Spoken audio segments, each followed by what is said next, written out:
All right. All right, all right. All right. Well, good afternoon, everybody. We know this is the afternoon. We won't call it a slump, but we're going to try to make this a good conversation today. Alexis, I've had the chance of knowing you from your work, way back when we were both doing racial justice work. And I think that I'm just really excited to have this conversation with you today. Well, I'm happy to be here and to know that the fight for all of the rights continue, not just in the nonprofits that we've all lived in, but through corporate America and beyond. And so I'm excited to see you again. Well, let's go ahead and start a little bit on your background.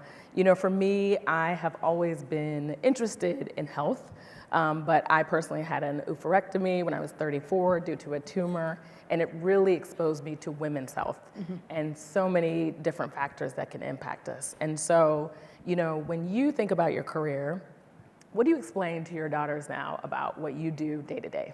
Oh my goodness. If they ever listen to me about anything at this point. I have 12 and 15-year-old girls. I started in this work actually as a board member of Planned Parenthood in 2011. So they've been on the journey with me for quite some time and actually introduced me how to talk about what it means to fight for freedom, what it means to actually create change. And you know, I think my 12-year-old would say, you know, oh, mommy's a change maker. Once she learned that idea that we're change makers in our family. You know, she wears a lot of pink. She knows people, and she's on TV. So she doesn't put all of the pieces together. But when we talk, like the language sometimes of like what it means to actually control your reproductive freedom, your bodily autonomy, what it means to be able to make decisions about yourself, I find that, you know, the conversations I have, all of those lessons come back in. So it could be something like, you know, mommy, thank you for, I know you chose to have me. You made that decision. I choose to dye my hair. I choose to, this is how I want to express myself. I choose to, and it's my body, my choice. And I think the ways in which like kind of everyday moments engage, you see it filter in. With my oldest, who probably is obviously a little bit more advanced, she's ending her freshman year. When Dobbs came down, she was on a bus with all of her girlfriends going to sleepaway camp, and she sent me the most amazing note, truly understanding kind of what was happening, seeing her incorporate the fight for reproductive freedom in her papers. Like sometimes it's been so good, I'm like, it's Chat GPT, right. You know, writing it. did you really write this? Yeah. Or did you really Google something? But it's become very much embedded, right? That in order to live the full lives that they imagine for themselves, it starts with being able to control their freedoms. So this is a really important time, particularly for reproductive health in the United States. Can you share with us your perspective on where we stand today and kind of your overall take on the environment? Yeah. So where we are, we're almost coming up on 2 years exactly post-Dobbs, the Dobbs decision. 1 in 3 women and more trans and non-binary folks are living in states without abortion access. It's 21 states. We have learned that abortion bans have made pregnancy more dangerous, right? We've seen all of the stories of patients who, you know, with intended pregnancies, patients who were carrying non-viable pregnancies, who could not travel out of state, right? Most famously now in Texas at the end of the year with Kate Cox. And, you know, whether they fight on exceptions, whether they fight on, of course people have the right to travel. The reality is in the ground, it's really hard to make those things happen in real time because the providers themselves are afraid. There's chaos, there's confusion. We had a patient just last year who woke up in Georgia pregnant, she didn't want to be. She got an appointment in South Carolina, which is the closest available place at the time. And the day she got there is when that 6-week ban went into effect. Wow. So she had to drive back to Georgia. She had to take off more time from work. She had to get childcare. She had to get elder care in this case because she had, she was also caring for her elderly mom. And she couldn't get her next appointment for a couple of weeks in Florida, right? So each week, each day matters, right? When we're talking about abortion care. So she travels to Florida and she gets there and she's just days over the gestation limit. So she has to get on a plane that day and fly to California to get the care. And this is draining her bank account. This is work that she can't get reimbursed for, right? Days off. These are benefits that she doesn't have to actually get the access to care that she needs because she is a wage worker, right? She had to wait until she got home every time just to drive. And so I think about the fact that, not only have abortion bans made pregnancy more dangerous, they also subjected people to just reasonable, unconscionable burdens. They've criminalized potential pregnancy outcomes like miscarriage and then put lots of fear in providers. And so that, to me, story encapsulates how challenging the environment is from a care perspective. Do you have some notes of optimism for us? Is there one thing, I think at this time, that we can take away? I love this Alice Walker poem, the title of which, it's not about reproductive freedom, but it just speaks to me. The title is Hope is a Woman Who Lost Her Fear. Wow. Yeah, I'll say it again. Hope is a woman who lost her fear. There are so many people out there right now who are unapologetic. They are unafraid. They are defying all odds because they understand how fundamental decision making is, how much they do not want politicians and electeds in their health care, and they are fighting back, right? They are enraged and they are outraged. And I think it's not an accident, right, that every time we have seen reproductive freedom come up in election cycles, that people have hands down fought back, right? Bipartisan, majority issue. We've just seen people across the board show up because, we should not be where we are right now. Well, this is a room full of people who are organizational leaders.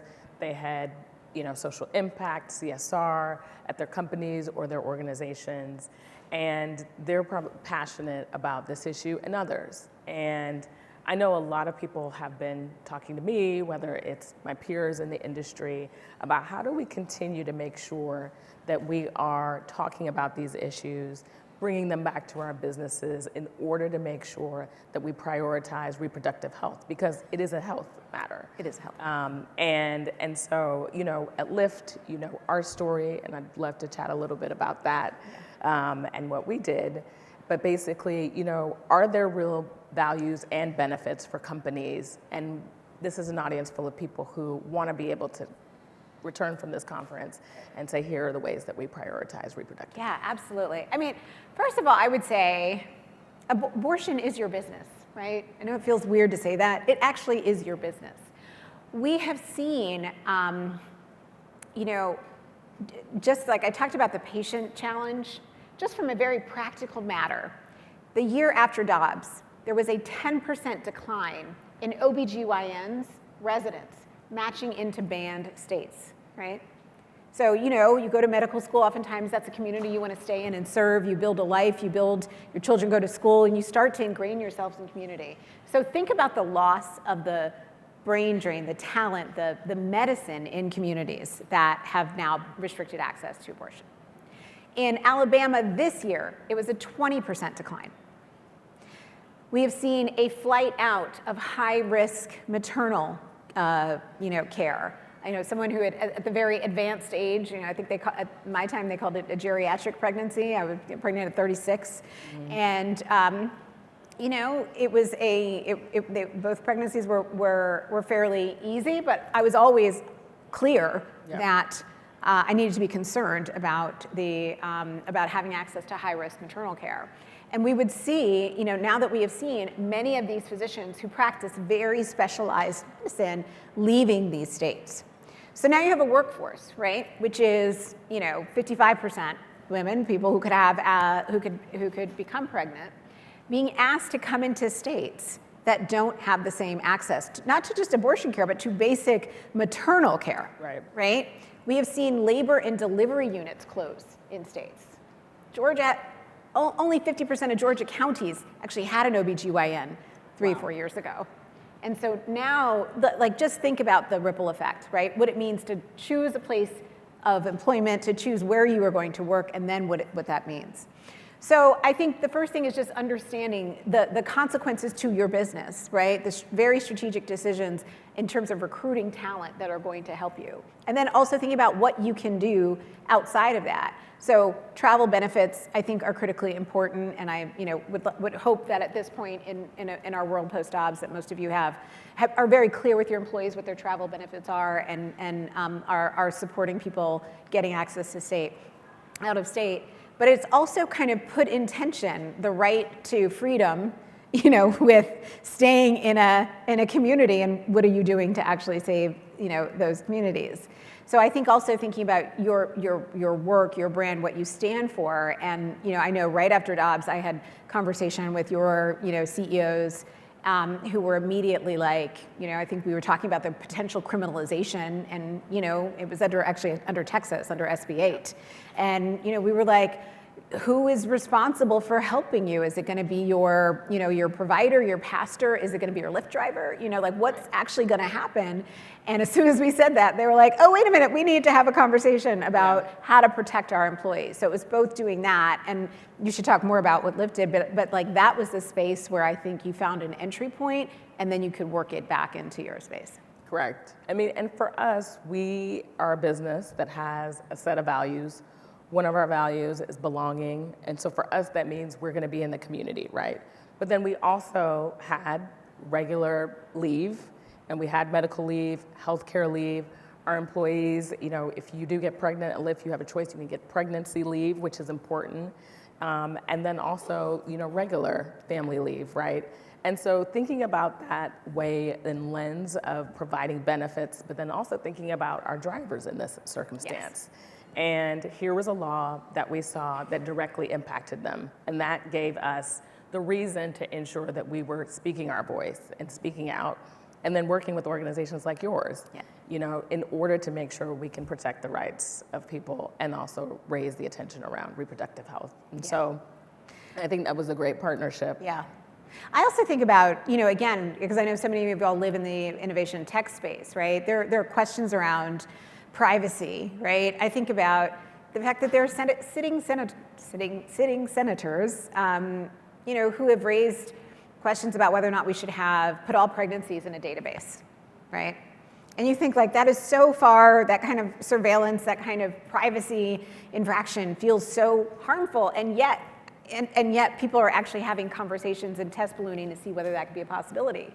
In the state of Missouri, the state health commissioner was actually tracking the periods of Planned Parenthood patients prior to 2016 to see when and if people were how they were terminating their pregnancies. So the fact that the very states in which you are could possibly be engaging in places, and I just think about through the lens of my daughters.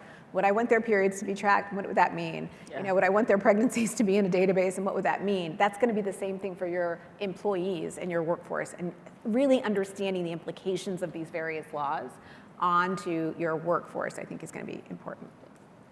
We talked a little bit about the partnership with Lyft, but can you talk about some other companies before we get into what we exactly did at Lyft that are doing this work well, like really lifting up reproductive women's health?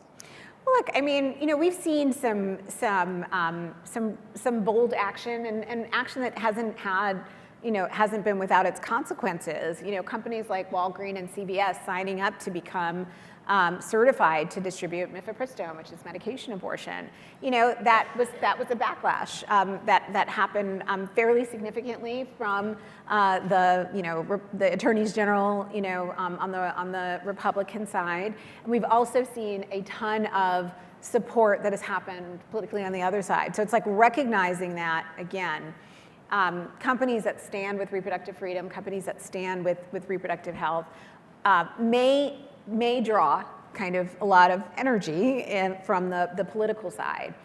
I think what's important and what we have seen be effective is that people continue to stay the course, right? Walgreens has continued to stay the course in really powerful ways once the noise subsides, because they understand that fundamentally the people are with them.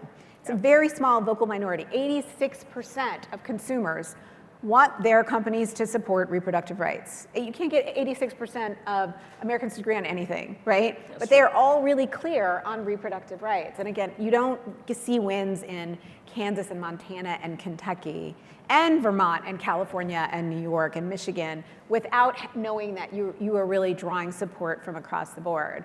We also have a new tool that we just launched in partnership with a number of companies called the Reproductive Maternal Health Compass, rmhcompass.org, where you can go and you can take a survey to see where you fall up against the best set of reproductive health freedom policies and support to make sure you're doing the right things. So there are resources out there, and I think it's really important. But like I said, Lyft has been such an important partner, whether you've been supporting our patients to get where they need through vouchers, protecting your drivers. I mean, you all have been doing it just, that's what I feel like, that's what I see from my vantage point, but you've done so much more internally for your people too.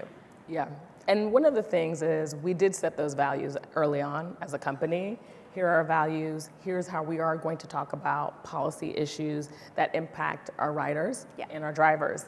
And as a company, we see ourselves very customer focused, right? And so when your drivers are telling you, once again, we heard from them, particularly when it came to SB 8, they wanted to know that they had legal services. Yeah. And so as a company, we decided to provide those legal services for any of the drivers who face legal issues over that specific law. Yeah. And so we're continuing to do that as well, in other ways, continuing to speak out, whether it's signing on. We joined the National Women's Law Center on an amicus brief earlier this year. And that's ways that we are continuing this drumbeat on this specific issue. Yeah. And so I think it's going to continue to be, just as you laid out at the beginning, we have more to do, right? Yeah. And so what advice would you want to give to leaders who are looking to take you up on this? They're starting out, everyone, this has been a good conference about a lot of conversation. Yeah. And we're going to get back to work, and then it'll be time to talk to leadership teams. It'll be time to present our decks again.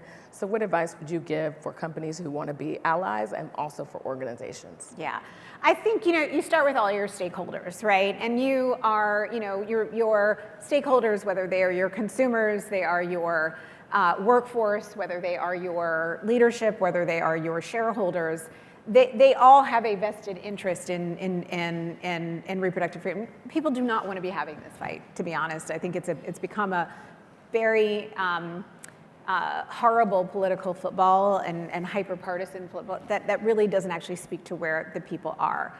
I think you also have to bring in the data, right? The data of what is actually happening, what happens when reproductive healthcare is withheld from communities. Mm-hmm. We know that, abortion bans have cost the U.S. economy upwards of $1 trillion, right? We see that over and over again.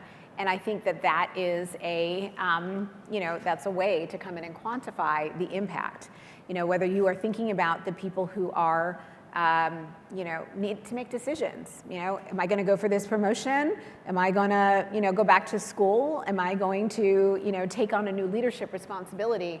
The importance of being able to decide if, when, and how you become pregnant is still a fundamental issue. So I think having those conversations, thinking about how they apply to each of the stakeholders, and not being afraid to have more direct conversations with all of the stakeholders in your local communities, your local chambers of commerce. Letting folks know that yes, for many who do business in states with bans, they're there for a lot of reasons. Some of which are lower taxes, some of which is deregulation, and at the same time, we shouldn't be choosing freedom over lower taxes.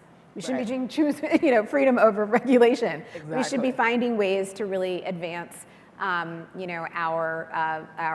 communities. And I think having those conversations, showing what the bottom line impact is, getting the data on what's happening with the provider community, because that is a huge factor in retention, and knowing that your workforce is going to be making choices about where they want to go. They're going to be making choices about which conferences they want to choose and whether they can go when they are 20 weeks pregnant at this point. Correct. Those are very real things, and I think you have to play them out for each of your shareholders and make decisions to support. Yep. Yeah. And just to kind of close this out, I know for me, I used to work with Murray Evers Williams a lot. And for those of you, Merle is the widow of Medgar Evers. He was tragically killed doing his civil rights work. And I would say to her, I'm so frustrated, like, we're not moving fast enough. And she would kind of laugh and say, you know, something can happen in a big way, Heather, or a small way, it's still making a change. Yeah. And I think for folks here today, you know, who may be skittish about this topic in general, how do I go back and talk about it? Although reproductive health is women's health, and we make up so much of the workforce. What are things that people can do that can be big or small that's going to move the needle? I think we can have these conversations in your ERGs, right? You can have these conversations with your leadership. I think the biggest place, obviously, starts in your communities, right? I mean, it's always, you know, that because we know that the kind of local organizing and work matters. But where you all are sitting as leaders in your corporations, it's about thinking about how to join together. We had a campaign called Don't Ban Equality, and it was really about, which Lyft was a part of, really about companies joining hands together to say, this is a business issue, this is a concern for us, and how do we use our collective voice to push things forward? Because that is a small thing. That is, you know, you're not jumping out by yourself, but it's also recognizing a level of corporate responsibility that I think in this moment really matters. Where corporations sit on this issue will normalize what the experience of getting access to reproductive health care is, right? You are too big of a stakeholder group inside of this country. You have all of the rights of a citizen in this company. And so if you take corporate citizenship and responsibility seriously, you have to stand with the 85% of Americans who actually do believe that they do not want politicians in these decisions. They want to be able to make reasonable decisions about their lives with their providers. And if you stand for that, it's not controversial. And if you stand for it in a collective voice, you can actually push against the tide of people who are just going to continue to push further and further and further. You know, when we saw Alabama happen, which is actually just, I think, a really good case study, when the Chief Justice in the case in Alabama where the vial of embryos were dropped, came out with that really egregious opinion, and in days, right? People who were mid-IVF cycles could no longer get access to their embryos. They had spent thousands of dollars. They have spent, you know, time and emotional energy trying to build a family. Mm-hmm. And in one moment, that was taken away from them. And then the companies that do transport embryos also felt like they couldn't support those families to get out of state, right? Because like a Lyft driver, they would be worried about that. And within a week's time, they had all backed off because they understood how far they had gone and how egregious it was. Yeah. And so that's my hope for this room, to think about those moments, to stand together, right? To check yourselves first, right? Whether you go to rmhcompass.org to really help understand where you are, but then to really think about how you collectively can amplify the voice of the majority of Americans who actually care about this issue. Thank you so much. Thank you.